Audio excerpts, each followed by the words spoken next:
Good morning, HL, or good afternoon, HL2 students. First of all, I'm sorry again that I'm not going to be with you today. So I'm leaving you these videos, a series of a few videos, to talk you through these notes that are over a topic, an application problems with velocity called constant velocity problems. So they're all going to involve something moving at a constant velocity. And I'm sure you know from physics that velocity is a vector because it has both magnitude and it has direction. Velocity can be positive or negative, and that indicates the direction. The magnitude of the vector, the magnitude of velocity, or the absolute value of velocity is going to be speed. So those are things that you probably learned in physics. So we're going to be applying those using what we've learned in this class with vectors. So first of all, it's just sort of an opening exploration that's going to lead us to kind of a general formula that we'll see on this page, and then we'll look at a few more application problems. And your homework will be very, very similar to this. This is all from the old textbook again. Okay, so let's look at this opening problem. So it says a yacht club is situated at 0, 0. So right down here here's 0, 0. We have the yacht club. And it says at noon, the yacht is at the point 220, and you can kind of confirm that by looking at your graphs. But I'm going to mark up here that this is the point 220. And then it says the yacht is moving with a constant speed in a straight path shown in the diagram. So we can see right here the path that this yacht's going to take at a constant speed. So I'm going to get rid of this. And then it says that the grid intervals are in kilometers, so we'll just kind of keep that in mind. All right, then they give us some more information about the location of the yacht at different times. So then they say at 1 p.m., so that's an hour later, the yacht's going to be at point B sub 1, which is the point 617. And at 2 p.m., so we can see that right here, the yacht's going to be at point B sub 2, which is 1014. Right, and at this point we can kind of see the pattern, all right, that it looks like every hour it's moving over 4, 1, 2, 3, 4, and down 3, 1, 2, 3. So we can kind of count that out, the over 4 and down 3, over 4, down 3. So there's our constant velocity. So if we continue on, and you can confirm this, that B sub 3 should be over 4, all right, and so that's going to add 4 to the first coordinate, so that'll be 14. And then down 3, so that's going to take 3 away from the second coordinate. So that means that's going to be 11. So it's going to be at 3 p.m. It's going to be, is it at 3 p.m.? It's going to be at the point 1411. And then we can continue on to B4. B4 is not on the picture, but we can continue on 1, 2, 3, 4, down 3. So it's going to be here. So that will be our B4.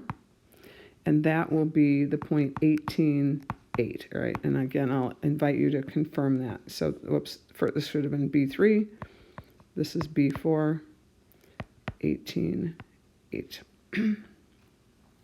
Okay, then they ask us to find what that vector AB1 is, all right? Because that vector represents basically the movement of the yacht in 1 hour, in one period of time.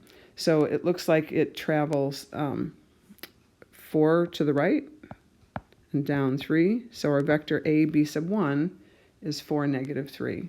And then I've already written out the answer for this one. It says explain the meaning of this vector in terms of the problem situation. So it just means that each hour the yacht's going to move 4 kilometers farther to the east and then 3 kilometers farther south. So it's just going to continue with that pattern. The next question says, how far does the yacht travel in 1 hour? So what they're looking for here is its straight line distance. How far is it traveling? So we can see that for each of those, we just have a little right triangle, and it's moving 4 here and 3 here. And maybe you remember from previous work, a 3, 4, 5 triangle. You can use the Pythagorean theorem to get that also.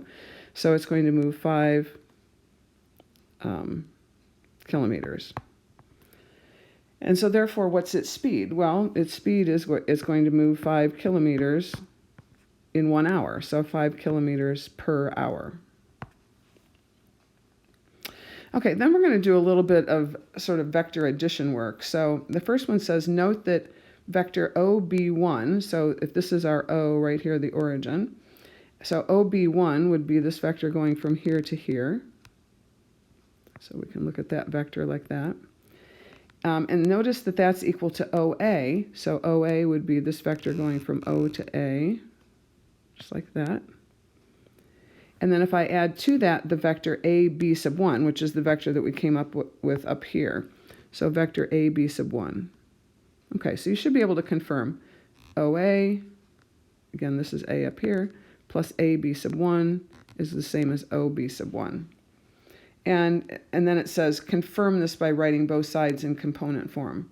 So OB sub 1, so remember because the vector at B sub, or the point at B sub 1 is 617, that means that the position vector, because we're starting at the origin, is going to be 617. And that's going to be equal to OA, which is going to be 220, plus AB sub 1, which we already said was 4, negative 3. Okay, and we can confirm that that is correct. All right, we can see that, I didn't mean to erase that. We can see that 2 plus 4 is 6, and that 20 plus the negative 3 here is going to give us 17. All right, and we're just going to kind of continue that pattern for a couple more points. So the next one says, also note that OB sub 2, so OB sub 2 is this vector right here, is going to be equal to our initial vector OA that we had back here. So here was OA again. But this time we're going to be adding vector AB sub 2. So here's AB sub 2 right here. So OB sub 2, which is here, is OA plus AB sub 2. So they want us to, again, confirm that by writing both sides in component form. And then we're going to simplify the right-hand side so that we're going to write it in terms of AB sub 1, which was our original velocity vector, is what that's going to be. All right, so let me see if I can make this a little bit smaller so I can write and see the diagram at the same time. So that means that our OB sub 2, which is 1014, write this over here. So 1014 is going to be equal to OA, and OA again is that initial vector 220, plus, and then AB sub 2 is, we can see that AB sub 2 is going to the right, or to the right 8 and down 6. So that's going to be 8, negative 6. All right, but we want to rewrite this right-hand side so that it's in terms of AB sub 1, and AB sub 1 is 4, 3. So we're just going to note that that's the same as 220 plus 2 times 4, negative 3. Okay, and that was our OB sub 2 vector. All right, so then the next one, we're just going to kind of continue that pattern. So, and I'm not going to necessarily go back and forth to the diagram. You can do that on your own here, but we'll just confirm that OB sub 3 is also equal to OA plus AB sub 3. I would invite you to confirm that. And then when we write that out, OB sub 3 is going to be the vector 1411. And that's going to be equal to OA, which again is just the 220, plus AB sub 3, and I invite you to confirm that that is going to be 12, negative 9. All right, again, this is OB sub 3. And so we want to, again, rewrite that right-hand side so that it's in terms of AB sub 1. So that's just going to be 220 plus 3 times 4, negative 3. So on the next page, we're going to generalize this so you can see that what's going on is, whatever the subscript is, which represents the number of hours that have passed, is just going to turn out to be the initial position vector plus 2 times the velocity vector.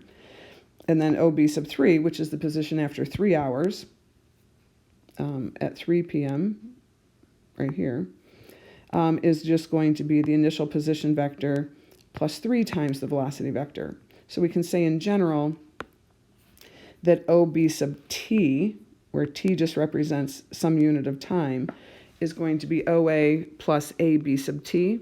And we can confirm then that that is going to be OB sub t is going to be OA, which is 220, plus t times 4, -3. And so then finishing up this in general, and then we'll look at some more examples, we can say in general, if an object has an initial position vector A and then moves with a constant velocity vector B, and I'm going to emphasize here is that B is that the B is per unit of time, whatever your time is right here, per unit of time.